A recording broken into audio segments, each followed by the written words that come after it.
The hit.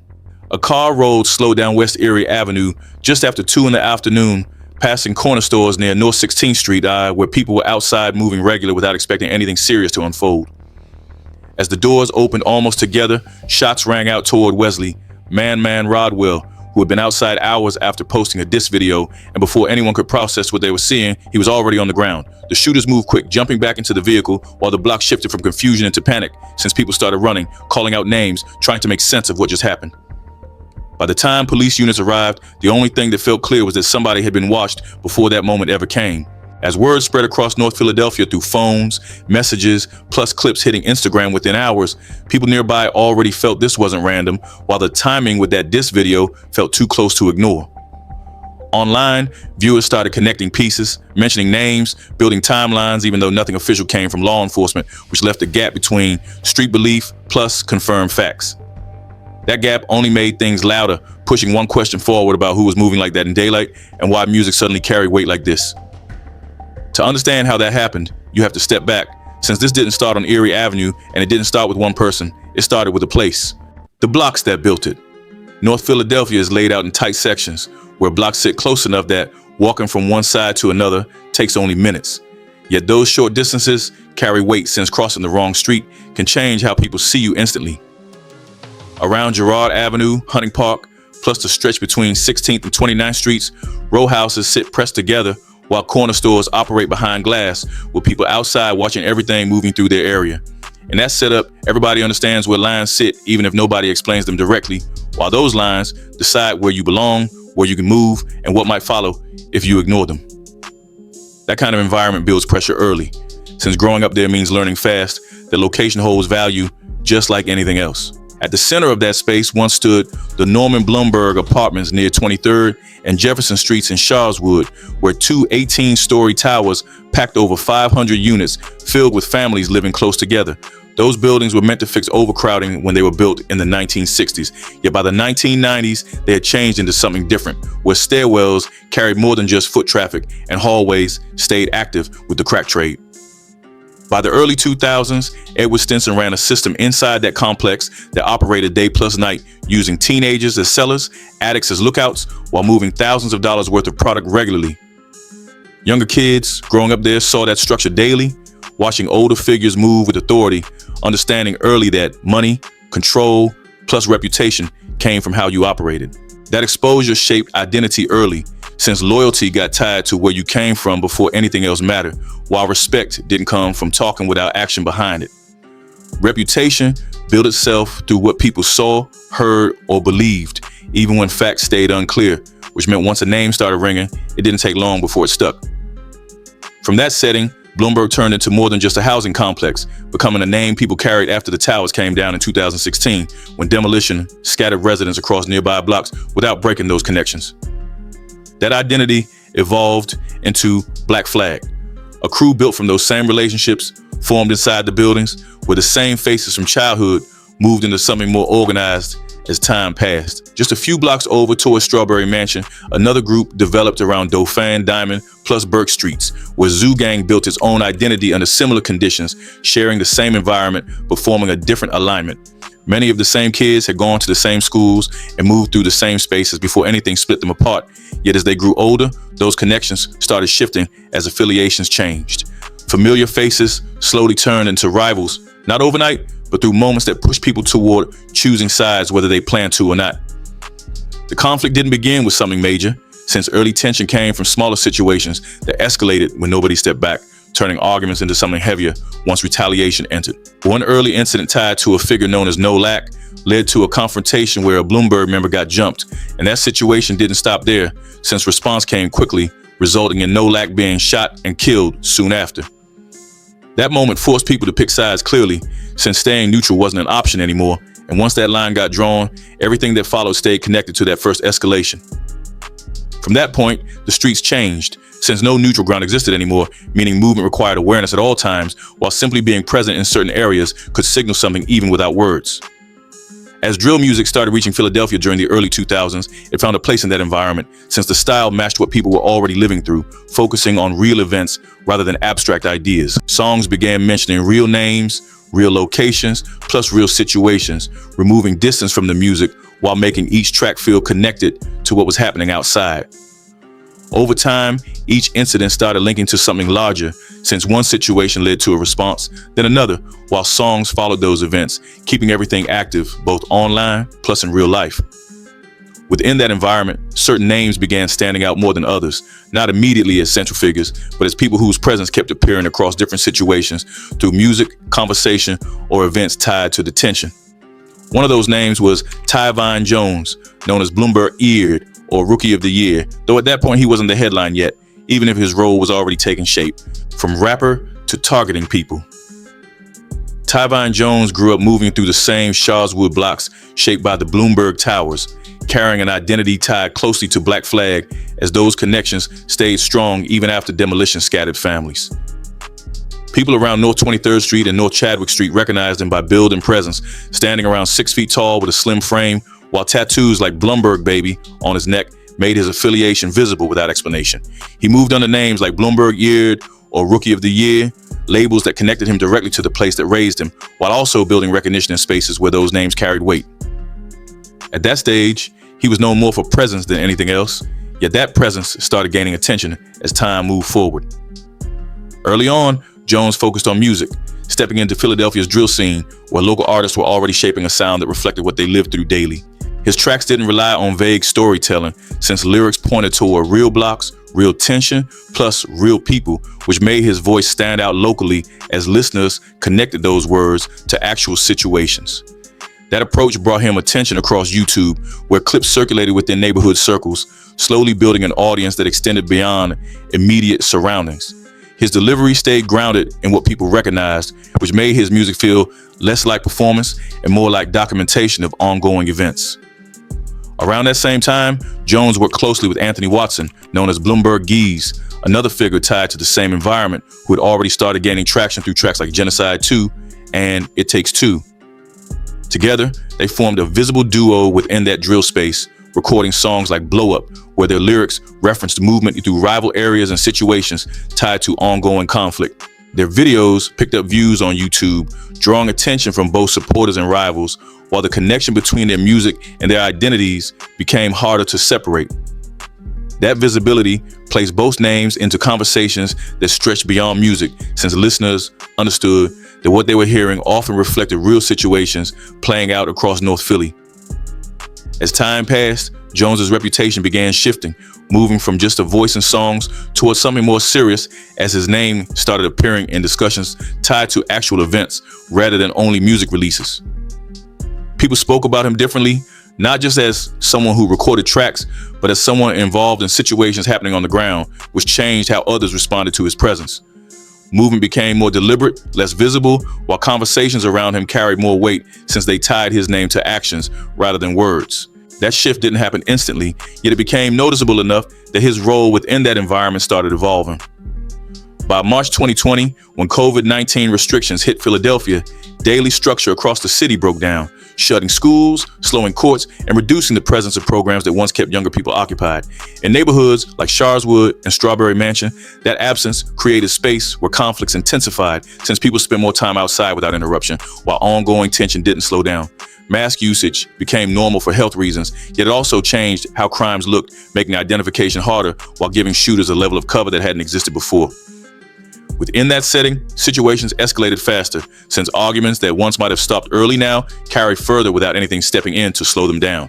On August 23, 2020, police responded to the 2200 block of West Diamond Street, where 16-year-old Hayward Lil Ranger Garrison was found inside a parked Honda Pilot with multiple gunshot wounds after shots were fired at close range.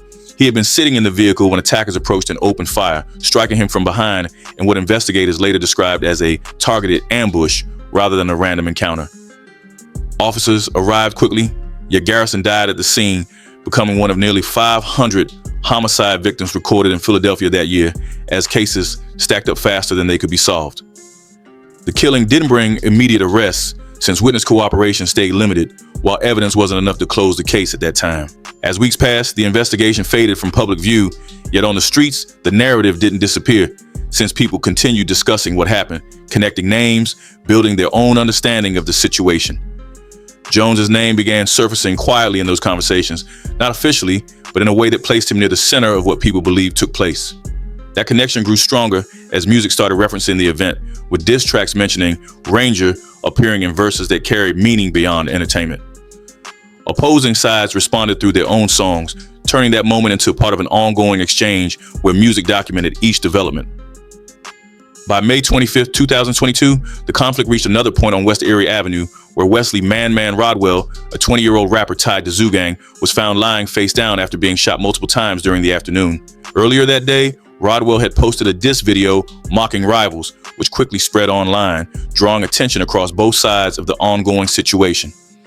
Within hours of that video circulating, he was targeted in a shooting where witnesses described multiple attackers stepping out of a vehicle and firing repeatedly before leaving the scene.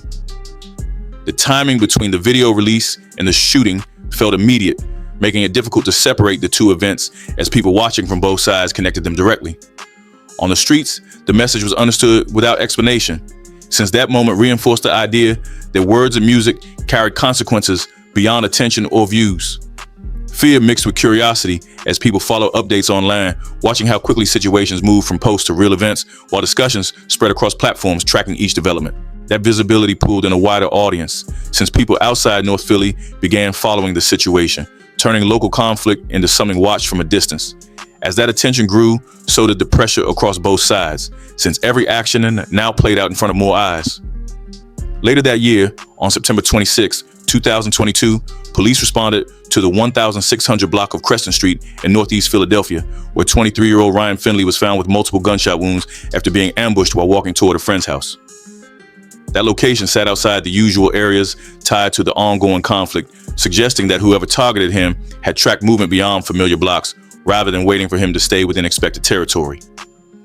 Witnesses reported hearing several shots before seeing individuals flee, while surveillance footage captured flashes but failed to identify faces clearly.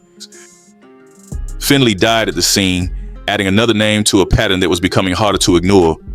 At that point, a pattern had formed where each event appeared targeted rather than random, each tied to the same ongoing feud, while each added weight to the reputation surrounding Jones's name. The connection between those incidents and the larger situation became clearer as time passed, since the same names, the same groups, plus the same areas kept appearing across different cases. That consistency drew attention beyond the streets as law enforcement began piecing together what had been building over time. Jones's name was no longer only part of conversations in neighborhoods or online spaces, since it had now entered official records, marking the point where everything started shifting toward the next phase. The run and the system. Chasing him.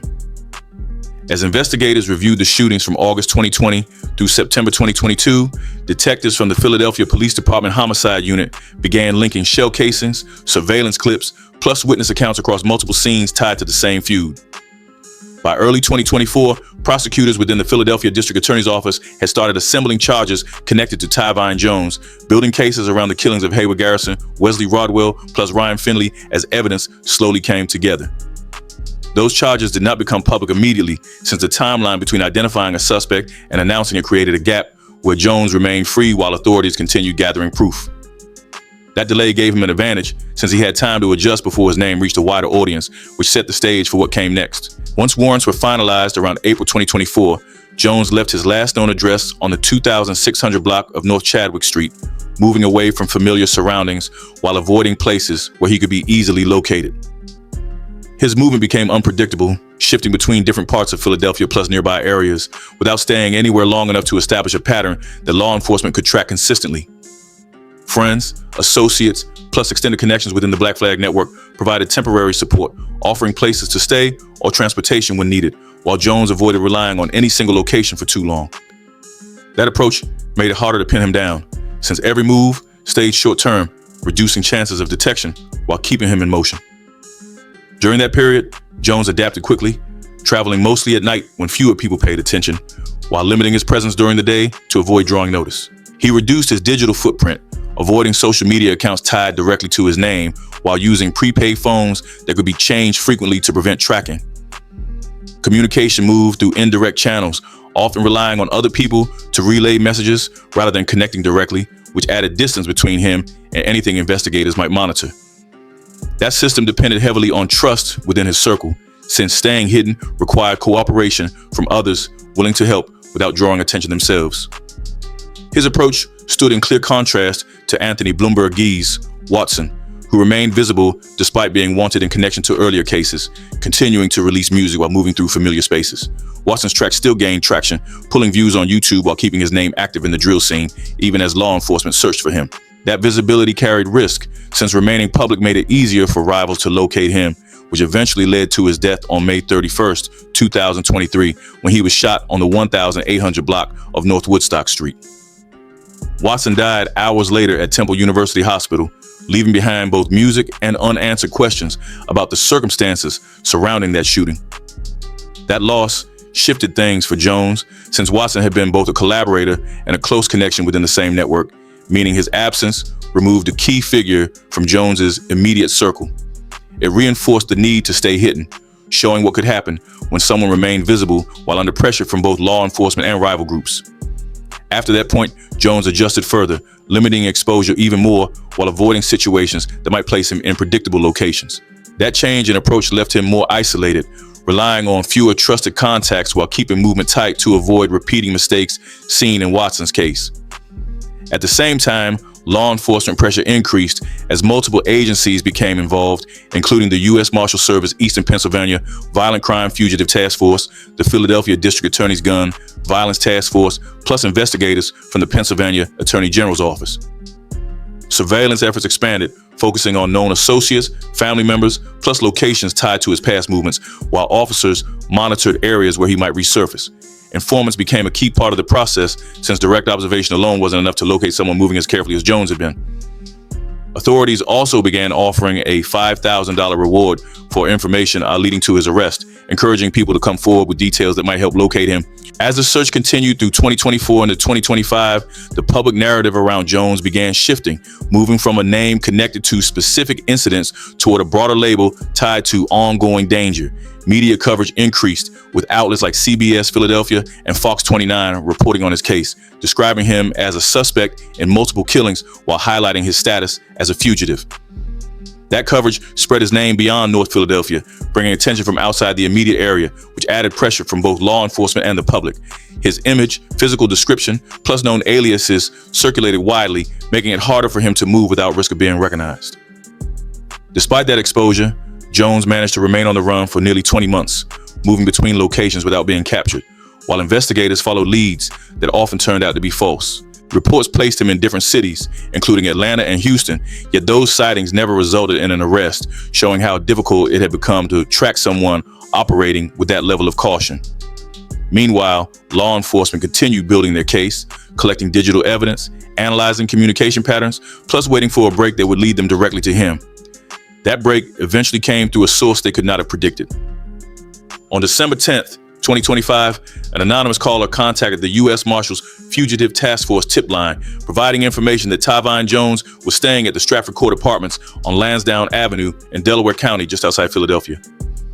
That location sat away from the core areas tied to his past activity, showing that he had moved beyond familiar neighborhoods in an effort to stay hidden. After receiving that tip, authorities acted quickly, organizing an operation early that morning to surround the building before he could leave. Officers from multiple agencies positioned themselves around the complex, preparing to move in once they confirmed his presence inside. By around 8:30 a.m., law enforcement had secured the perimeter, ensuring that all possible exits were covered while officers approached the apartment where Jones was believed to be staying. Unlike earlier incidents tied to his name, this moment didn't involve gunfire or pursuit, since when officers made contact, Jones surrendered without resistance. He was taken into custody quietly, ending a nearly 2-year period where he had managed to avoid arrest despite increasing pressure from multiple directions. Inside the apartment, authorities recovered items including a firearm and cash, adding further evidence to the case already built against him. With that arrest, Jones, then 25 years old, was formally charged by the Philadelphia District Attorney's Office with 3 counts of first-degree murder, along with additional charges including criminal conspiracy, aggravated assault, plus weapons offenses tied to the incidents under investigation. His co-defendants, including Dimer Purnell, Deshaun Kinsler, plus Michael Nelson, were already in custody awaiting trial, linking multiple cases together under one broader prosecution effort. Jones appeared in court shortly after his arrest, where bail was denied, keeping him in custody as legal proceedings moved forward. His capture marked the end of one phase of the case, Yet it did not close the story itself. Even with Jones off the streets, the situation surrounding Black Flag, Zoo Gang, plus the wider environment that produced those events remained unchanged, since the same conditions still existed across those neighborhoods. The arrest closed one chapter tied to his actions, yet it did not erase the conflicts, the losses, or the systems that had been in place long before his name became known. What happened between 2020 and 2022 had already left its mark, shaping how people viewed both the past and what might come next. And as that reality settled in, it became clear that the story didn't end with his arrest, since everything that led to it was still there. The aftermath and the loop that continues. After the December 10th, 2025 arrest in Lansdowne, the Philadelphia District Attorney's Office filed multiple counts against Tyvine Jones, including 3 charges of first-degree murder tied to the killings of Hayward Garrison, Wesley Rodwell, plus Ryan Finley. Prosecutors also included charges for criminal conspiracy, aggravated assault, weapons violations, plus intimidation of a witness connected to the May 25, 2022 Erie Avenue shooting. Co-defendants Dimer Purnell, Deshaun Kinsler, plus Michael Nelson were already in custody before Jones was captured, placing several connected cases under one broader prosecution effort.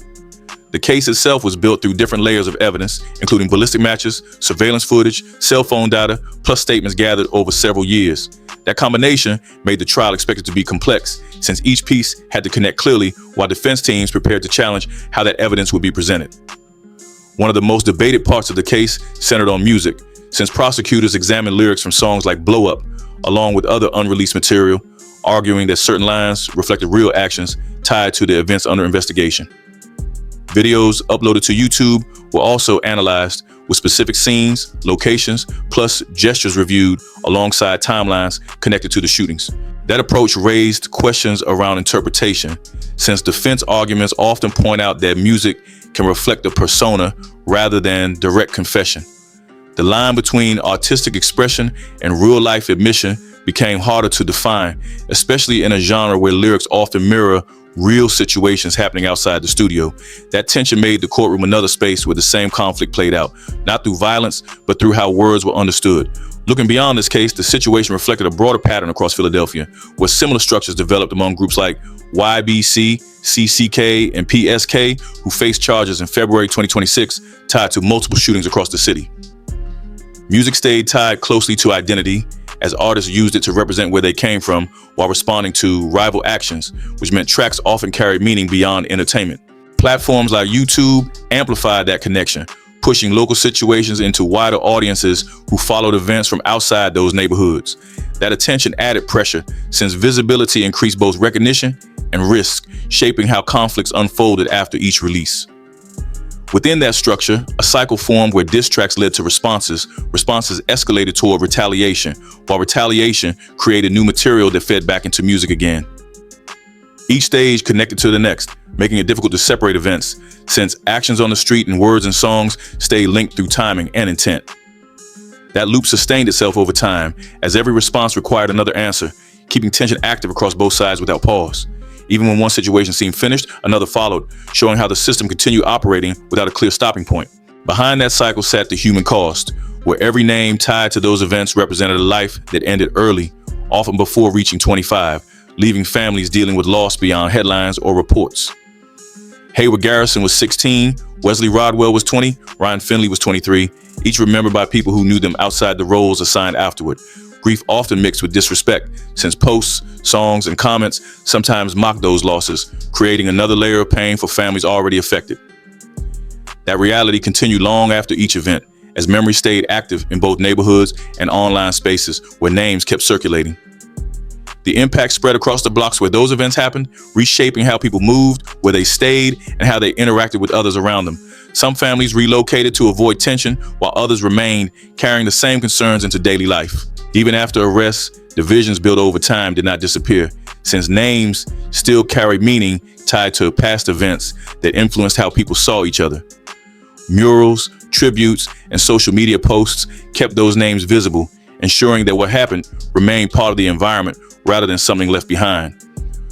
Looking back at the moment on West Erie Avenue, that shooting did not stand alone, as it connected directly to everything that came before it, forming part of a chain built over time. The timing, the target, and the response reflected patterns already in place, showing it was a continuation rather than a starting point. Even with Jones in custody, that connection remained clear, since removing one person did not remove the structure shaping those events.